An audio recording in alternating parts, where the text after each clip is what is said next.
Hey folks, thanks for joining me for this month's tip. We're in southern Illinois, wintertime fishing, and for those fish to be really active, you love that water temperature to be down in the 40s. However, we've had a mild fall, so the water temperatures are still in the low 50s to mid 50s.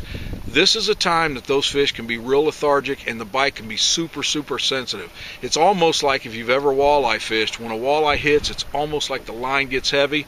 That's what this crappie bite's like. Once they turn active, spider rigging is a deadly technique.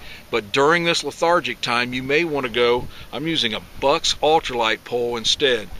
Now, with the Bucks ultralight, you're going to have to downsize that sinker you use. We're going to a 1/2 ounce sinker, and that's about as heavy as we're going to use.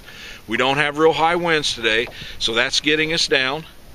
Another key is the fluorocarbon line, and that does two things for you. First of all, it's super sensitive, but it's stiff enough it'll keep that minnow out from your main line.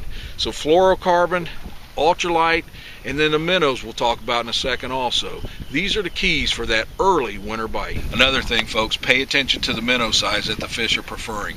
Just like when I'm jig fishing, we started out with big minnows today, but we had to downsize. I like starting out with a bigger bait because normally if you only get a few bites, it's going to be the bigger fish. But it was absolutely impossible to catch these fish on the bigger jigs or minnows. So what we did, we had to downsize. As soon as we put the smaller minnows on, that's when we started to see the hits. So again, pay attention to the size of minnows that you're using.